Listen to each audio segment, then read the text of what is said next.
Okay. Hello, everybody. Happy Friday. Glad to have you here. And right now, I see Chris in the room. So, hi, Chris. Send me, you can say hello in the chat. Nice to have you here. Um, Today, we're really glad to be here. We're going to be talking about how to engage faculty with podcasting, a really, really important topic for public scholarship or just this whole practice around taking insights from research and making them relevant to the general public. So let's get into it. I'm going to have Ken join us, the co host for today, and we'll have the session or the slides up as well. So, Ken is from Emory University. He is a professor there, and he is also the founding director of the new Emory University Center for Public Scholarship. And no, sorry, yeah, right, public scholarship and engagement. Exactly. Um, Ken, please, can you share a little bit about what that center does? Yeah, it's a brand new center we're launching here at Emory University. In a nutshell, it's a great way to connect scholars with the public and also the public with our scholars. Because we think it's really important that we sort of bridge that gap between what happens at universities and what's going on in the everyday person's mind. Yeah, fantastic. So today, as part of the agenda, we're going to be talking through what is the current state of scholarly podcasting. So shows are hosted by scholars and also shows that have scholars as guests. Then we're going to be going into okay. At some point, you're going to say, oh, wow, this makes a lot of sense. We should have more of these scholarly podcasts. So we talk about why that isn't the case. And finally, we'll be touching on what or how to make scholars excited to engage in podcasts. And if we go to the next slide, we can get to the agenda. So just what I just said, touching on the advantages of podcasts from a scholarly perspective, scholar hesitancy. So the why are there more of these shows? And then lastly, how do you provide the right support for scholars? Either for people who don't have any sort of media experience or those who do but are new to the podcasting space. Ready? All right. So let's get into the first section here. The state of scholarly podcasts. So how to read this chart. This is a summary where you have the scholars on the left, their title, the institution that they're coming from, the podcast show that they host, the topic of that podcast show, and then lastly, the reach of the show. And there's a small note here. This is audio only. Some of these shows have a video component, but that's not included in these numbers.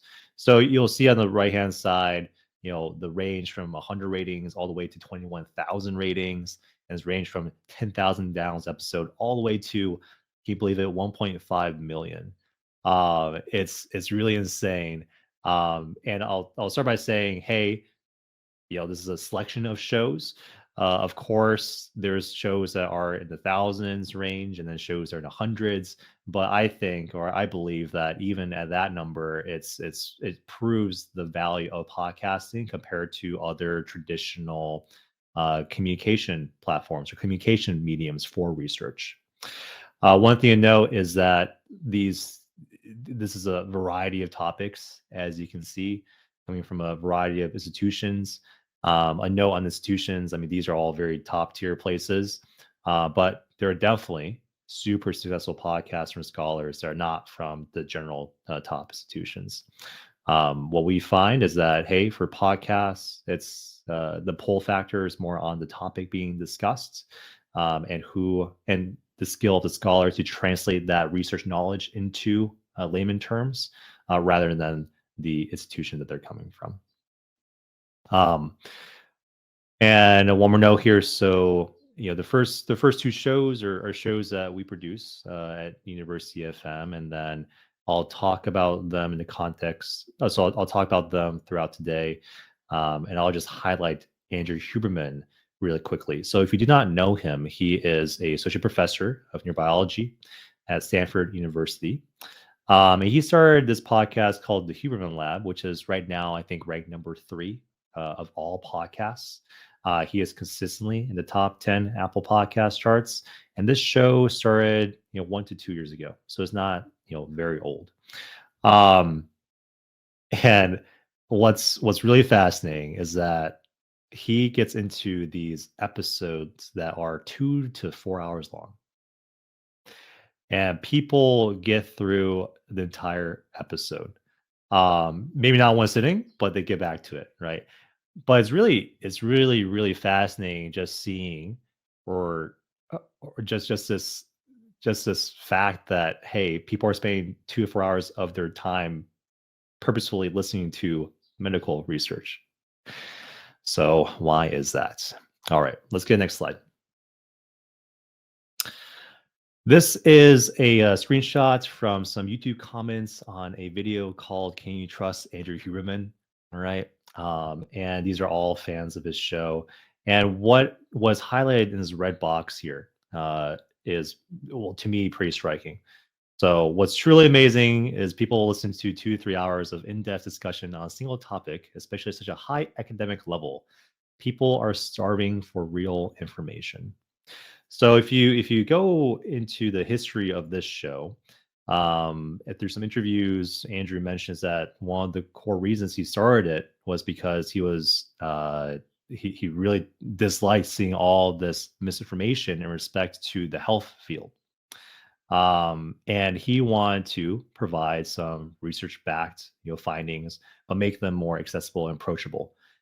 So yes, 2 to 4 hours long episodes. It does get sometimes deep into the research, but at the end of the day, he always communicates what is the takeaway or the potential action, right, that somebody could take based on the research. So in connection with public scholarship, I think there's a few important pieces to note here. The way that the Human Lab works and all of those other scholarly podcasts on the previous slide work is that they're talking, or these scholars are talking about their field of expertise, digging deep into it, but communicating in a way that is relevant to what's happening in the world today and what's top of mind.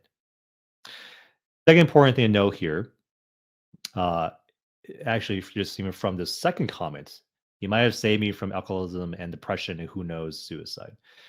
There's a very deep level of trust in these hosts, and that's also just a factor of the like podcasts themselves. The more you listen to podcasts, the more you grow to trust who the host is, right? And then add that in addition to the fact that these findings are research backed and he is coming from a higher institution.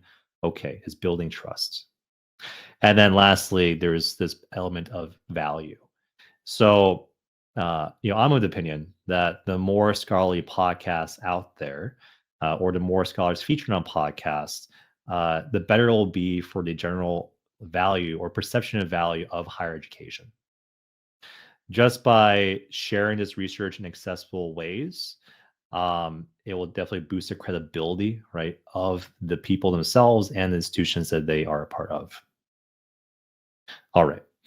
So, Ken, we're gonna get into a little bit of your background with podcasts. Um, I'm gonna start with this question. What made you interested in podcasts in the first place? Like, what did you see in it? Yeah, I was trying to think back to one of the first podcasts I'd ever been on, and I remember it felt like having a conversation with someone about the topic that I thought was really interesting. And so after I was a first of a guest on a podcast, I was sort of hooked. I enjoy being able to sort of take deep dives into the things I'm studying. I do a lot of research in the psychology of thrill seeking, for example. Mhm. And I love to be able to have broad conversations. Maybe it's around Halloween about the psychology of fear, or even very specific conversations with a podcast that was just for introverts on the psychology of thrill seeking. So I think it's a really great way of taking that knowledge into the everyday person, which I really think is important. All right. So that's a nice segue to the next slide here.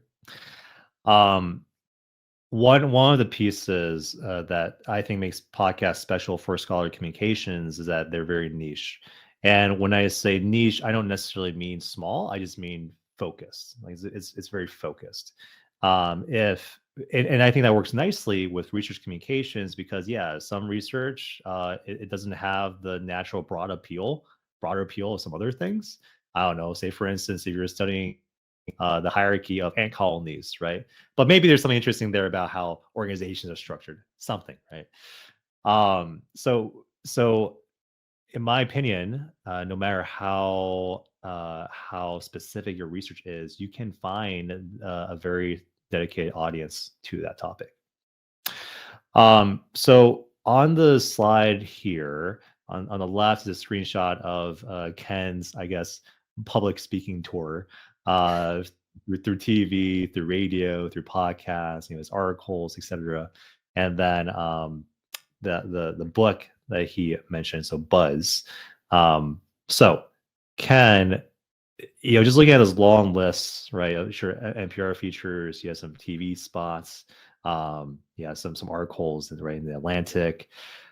How are podcasts? How do you think of podcasts differently than compared to these other mediums? One of the reasons I like doing podcasts is that I feel ready to do them at a faster rate than writing another article, for example. And so I've talked a lot about the psychology of thrill seeking. It's a topic I know pretty well, but I can also sort of pivot and talk about it in specific audiences fairly quickly. So it's easier for me to prepare for those interviews than it is for me to prepare to write a long article, for example. And to me, it takes me into different aspects of my research that I never thought I would go to. One of my favorite interviews was actually with a company that does video game reviews. And I was on a podcast of theirs about why people like scary video games. And it was an incredible way for me to think about my research in a very new way. Mm. And that's the GameSpot feature right there, right? Yes, Yeah. that was a fun one. I've also done Yeah. recently Formula One. I was on a Formula One podcast about the psychology of thrill seeking with race car drivers. I hosted my own sort of mini podcast with NBC Sports, where I interviewed different race car drivers. And so it sort of shows me that the varied ways that my research can really impact the everyday person. And so I love that. Yeah, I think it's a wonderful example of just versatility of how you can apply research to everyday circumstances, right, or examples. So yeah, from your horror games reviews to your F1, right? So tell me a little bit about this interview with Kate Ballard here. So she has a podcast called Everything Happens, and she is also a scholar coming from Duke University. So how did you get looped in with that interview? How's that experience being a guest? Yeah, so she reached out to one of her producers, reached out to me for an interview, and it was mid-pandemic, and so I remember it was sort of my neighbor was doing some construction on his house at the time, so I ended up like in one of the closets of my house with a big blanket over me to sort of muffle the sound, so it would be a high quality interview. And it was really on the psychology of fear and how people approach things. She had seen my book, read it, and reached out to me. And it was actually only after the interview that I realized the kinds of people that she ended up interviewing, including Katie Couric and all sorts of people. So I was really proud to have been interviewed by her. So you've been guesting a few podcasts, and you were just mentioning you were the host for this NBC series. Mm. How was that? How was that experience for you? Like, what was the difference? How did you approach each one? As from a host and then from a guest perspective. Yeah, so there are different kinds of things. I think because that was a video podcast and very sort of highly produced, with a lot of scripts for me to read, and I'm a little bit like a goldfish. I can't remember lines very well. I had to do a lot of takes, and there was a lot of editing and post to make me look like I knew what I was talking about. That's really different from maybe the GameSpot one, where it's sort of lightly edited, or maybe an audio only one. And so, to me, the podcasts that I like the most doing are ones where I'm sitting down with someone, talking about either my research or interviewing them about what they've done. that can be edited, that doesn't feel like I have to go through lots and lots of takes to get it correct. So I feel like those are different camps, but I also know that the engagement that people have with those podcasts can be really different as well. Hmm. Were you ever hesitant about podcasting? I think at first I was. I was really used to some of my early media was, I think the very first time I was ever interviewed on camera was with the Today Show. Hmm. And that felt very, I felt stressed. I wasn't sure what it was going to be like. It was, there were lots of cameras and lights everywhere. And so I thought that podcasts were going to be similar to that, but they're not. It really feels a lot like sitting down with someone at a coffee shop, having a conversation about things that you think are really important, but knowing that people are eavesdropping on that conversation. And so I feel like I can get into the nitty gritty in different ways than I might if I only have like one sound bite that's on TV or something like that. Hmm. Gotcha. Well, okay. So that's a nice segue to the next slide here. Um, I from my perspective, I think for higher ed communicators, podcasts make a lot of sense. Yeah. Uh, hey, you have a lot of talent already with your faculty. It's in alignment with your communication goals and your branding goals. Uh, so why aren't there more shows out there by scholars? And I think there's two big pieces to this. One is a production capacity conversation around, hey, can we how highly produced do we want us to be, and whatever that standard is, like, can we keep it up, right? The production and the marketing side. And I think the second piece that's less talked about is alignment between scholar goals and communicator goals. Um, so, which brings us to scholar hesitancy around, sure, podcasting, but maybe even just public engagement in general, right? Um, so on the left-hand side of this chart, we have a summary of some hesitancy that's mentioned by scholars, and on the right is how a podcast or within a podcast context, how you can provide support or frame the opportunity to scholars. Um, all right, so let's start with this first one: lack of media experience. Ken, how did you get started with your media tour? Yeah, so actually, my very first job out of graduate school, I worked at the Centers for Disease Control as a behavioral epidemiologist. And one of the very first things they did with us was to do media training, because they knew that whenever the media might interview any of us, it could be thought of as US public health policy. And so Hmm, I had my media training even before I became a professor. Um, and so to me, being able to talk to the media is a way of being able to talk to the everyday person. And I feel like there's so much really cool stuff in psychology that gets trapped in academic books and articles. I love the idea of translating that for the everyday person. And so hmm. when I have opportunities to do that, I try to take them. I can see for some scholars who have not engaged with media appearances before that they would be a little fearful, right, of being misquoted, or in other terms, like what happens if I get it wrong, right? So how what's your mentality towards that? And then for podcasts, how do you think podcasts kind of alleviate this fear? I think it's a couple things. I mean, I've got faculty that I've talked to that say, oh, that I know have really great, cool research that I think would be perfect for a podcast. And it's tough sometimes for me to convince them to do that. I do know that having that training can be helpful, but also knowing for sure, if knowing, being certain about who you're talking to and Mm, their goals can be really helpful as well. But also being kind of tight in terms of your message to make sure that you are delivering the message in a way that's really clear and easy to understand for people. But also that sort of the connection that you have on a podcast is it again, like it feels like a conversation between two people.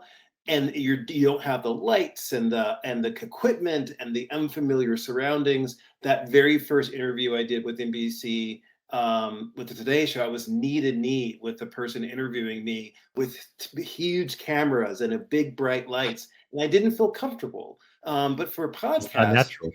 it feels unnatural, can feel really stressful. I don't have that same kind of feeling with podcasts. I feel like I can be more myself, and I feel like that connection is what is part of what makes the information feel accessible to people.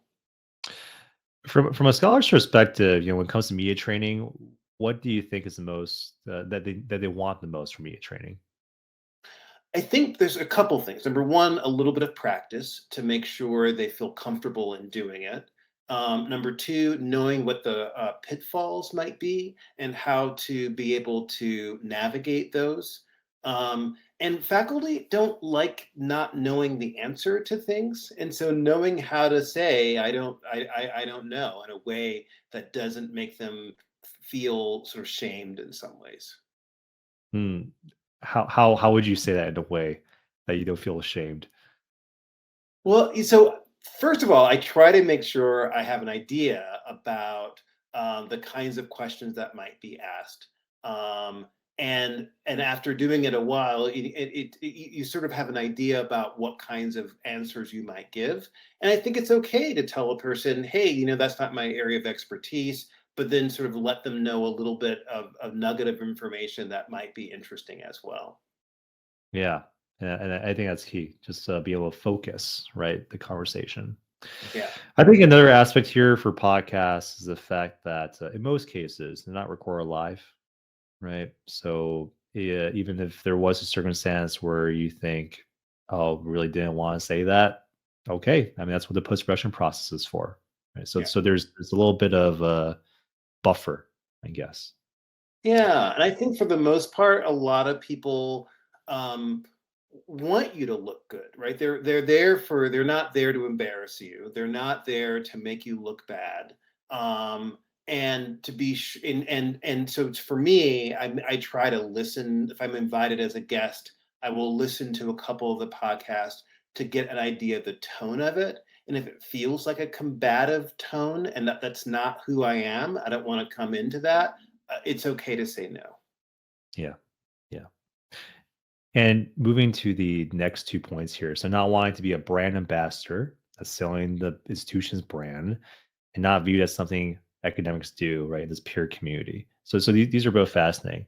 I think these hesitations come from uh, being too focused on the communications goals, right? Yeah. And not thinking about, okay, how what for podcasting, what's in it for the scholar, right?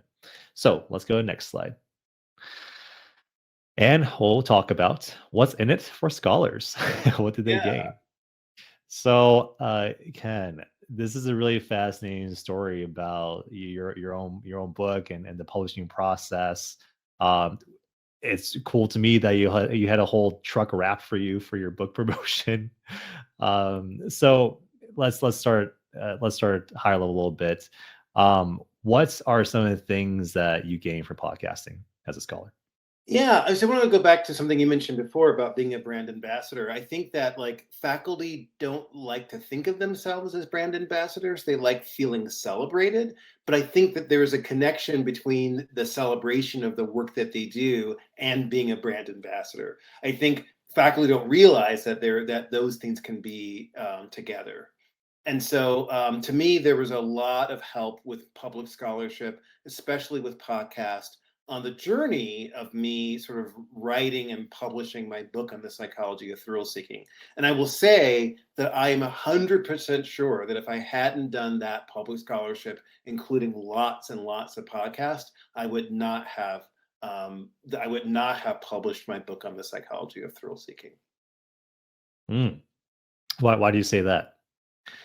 So I had an initial, initial draft of a couple of chapters as a pitch to some publishers, and I went out and I had an agent who pitched it, and everybody. Well, there were a couple that said yes that we didn't think were right, but most of the publishers said no.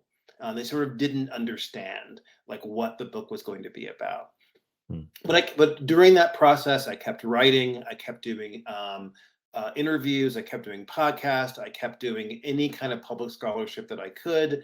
And then I was able to build a platform that I could actually go back to the publishers and say, hey, I have these many people following me on these social network platforms. A lot of that were fueled by a lot of the podcasts that I did. I did these podcasts that were national. Here's some links to them. I started creating that media page that you saw.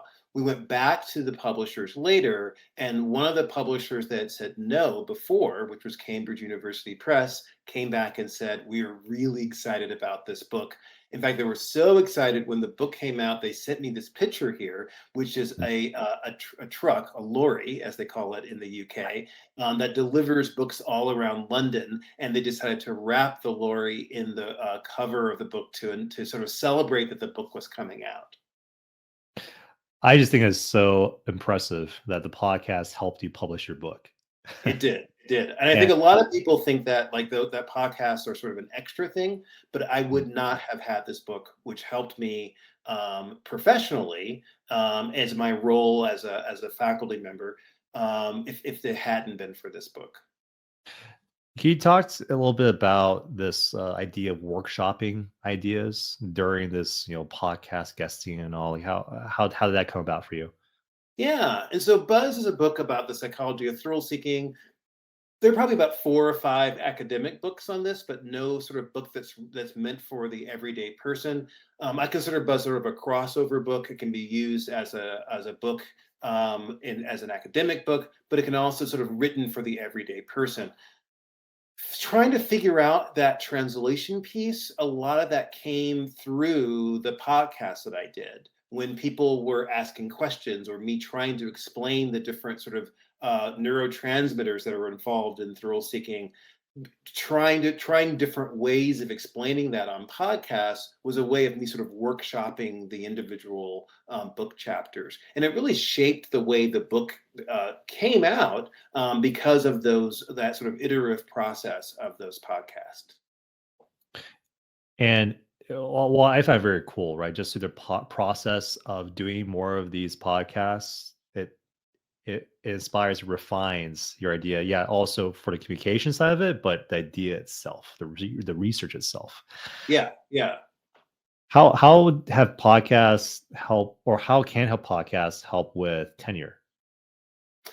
Yeah, and so I feel like there's a great way to be able to talk about the impact of the work that we do. There are many sort of academic books that don't get a lot of sort of engagement and readership necessarily.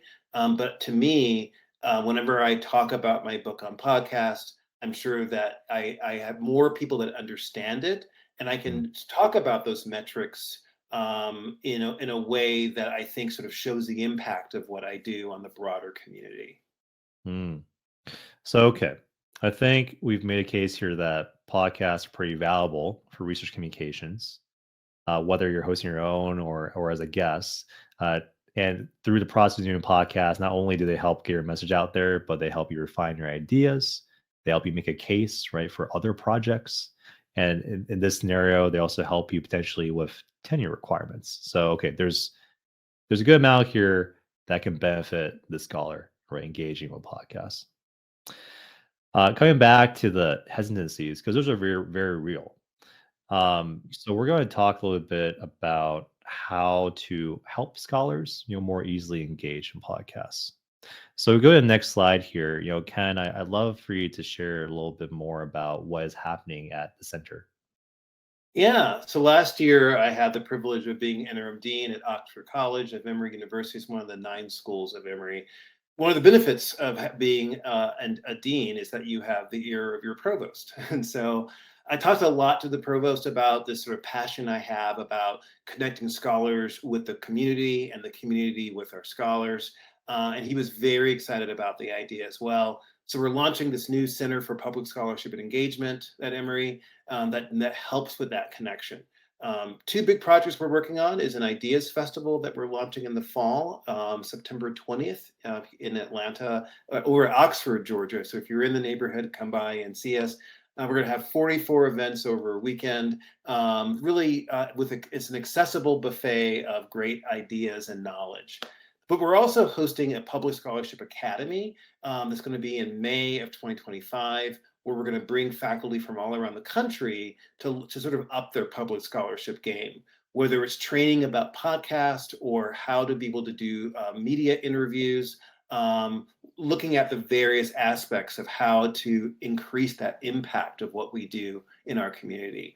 And it's really needed right now. I think there's a lot of doubt about what happens on college campuses, and this is a way to be able to connect the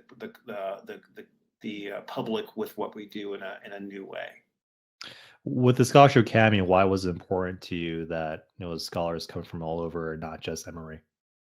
Yeah, I see this as something that's needed in all universities, and so finding a way to bring those scholars into a central location to get that knowledge, and to take it back to their individual schools, I think is really important. I feel like every school should have a Center for Public Scholarship and Engagement, but we realize that they don't, and so bringing them together to talk about these important issues, I think, will be a good service to all those other universities. So yes, there are a few other public scholarship centers. How are you guys approaching the Emory one a little differently? I think the thing that we're doing a little bit differently at Emory is sort of thinking about public scholarship and engagement as those two pieces. Number one, the public scholarship piece, which is really reflected in the academy, thinking about how we can take our knowledge into the communities, whether it's podcast or op-eds or other kinds of things. And the public engagement piece, which is finding a way to be able to connect with the public sort of directly. We're going to do things like our big festival that we're creating, but also pop-up events where we go out into the community with our scholars to be able to talk about issues that we think are important to the community. We're also happy to partner with those other public scholarship centers as well and share those great ideas about the things they're already doing. This is a really, really exciting time, and to the partnerships piece. We're doing something here with Professors FM Podcast Network, but also really quick notes. The people here attending the session right now and people who are going to watch this recording later, yes, if you have interest, right, in partnering with people for this mission of public scholarship, okay, Ken's your guy. Ken's your guy. Yep. Reach So out. reach out. So the Professors FM Podcast Network is an initiative from University FM and is a dedicated podcast network of scholar-hosted shows. So it's a peer community of scholars, and we're trying to make it easier for scholars to engage in podcasting by assisting with the production, the strategy, the promotion of the show. In some cases, find some self-funding, and in coordination over these next few months with Emory University Center for Public Scholarship, building out what looks like to have a podcast civic media training piece in there. So super exciting things coming up. And my last note here is, when thinking about engaging with podcasts, I think it's probably a good step if you're new to it to start with media training and find some good specific shows to guest on, get some reps in, and at some point, if it makes sense and you're excited about it, then yeah, let's look into making your own show. All right. So let's go to the next slide. That's what we had for today. I'm going to ask the audience for questions. Specifically, Chris, I'm going to ask you. You have questions. So, Ken, you don't know this, but Chris is coming from Michigan State University, and she is a part of UCEA. And Chris, maybe you'll have to type the acronym because I forget the acronym now. But it's focused on promoting research within higher education. Yeah, you're in a hot seat. And while you think about that, I'll just mention some other resources. So there is a website for Emory's Scholarship Center that's coming, or is it live? It should launch on the next week sometime. So it's going to be publicscholarship.emory.edu. Awesome. And we'll put a link in this QR code on the screen. Likewise, Professors FM, if you're interested in that, either as a partner collaborator or as a listener, right, of these shows, you can go to professors.fm. And coming up next for future How to Podcast sessions next month, we'll be talking about repurposing podcast content into like social media and videos. And then in May, we'll be talking about a little bit more specifically about the production process. So definitely touching on from a scholarly podcast perspective, also, how do you make that process as seamless and easy as possible? Um, all right. Hey, you have both our contact information on here. And thank you, Chris. So UCA stands for the University Council for Educational Administration.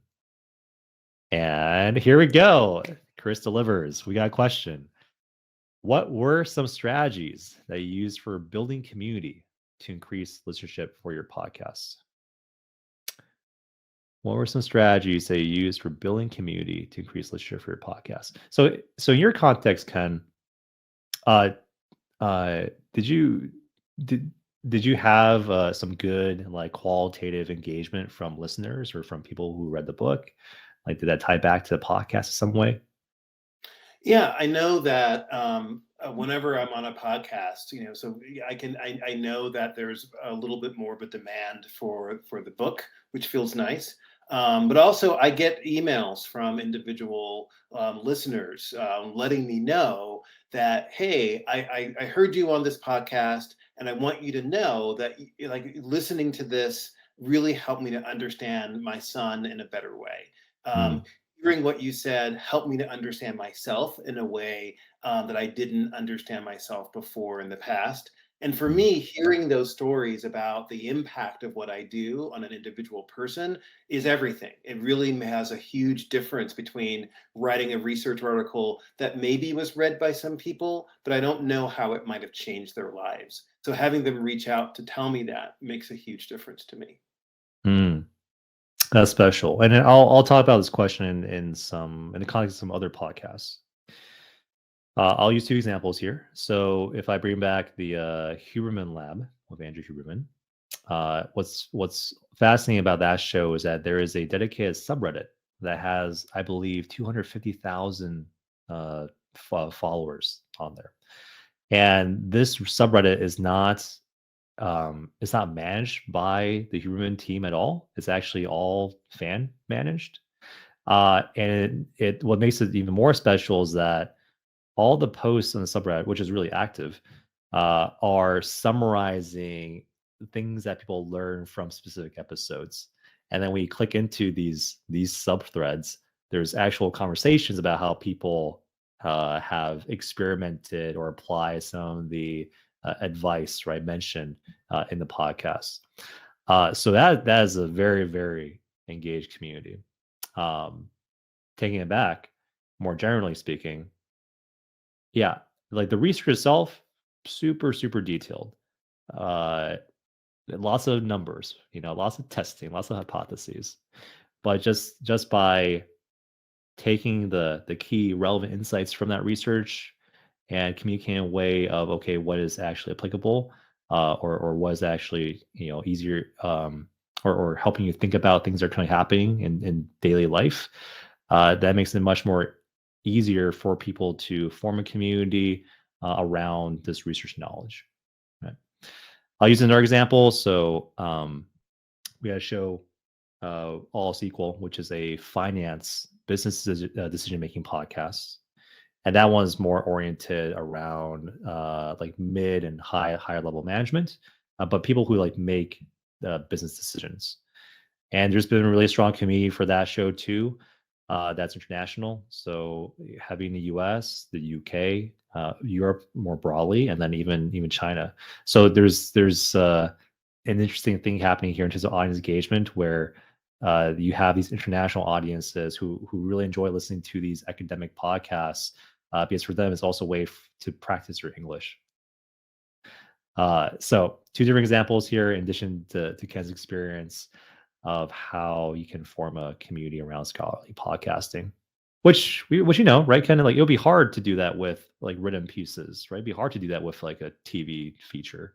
Yeah, I mean, it sort of goes on and lives. But now I have a goal of having a subreddit. That's going to be that's my goal for 2024. That would be awesome. I'm right with you. Maybe Maybe I I will. don't. I don't know. Okay, Chris, thank you for that question. And hey, Ken, thank you so much for taking the time today. It was great. I really enjoyed it. All right. Have a good Friday, guys. Have a good weekend, and we'll see you next month. See you soon.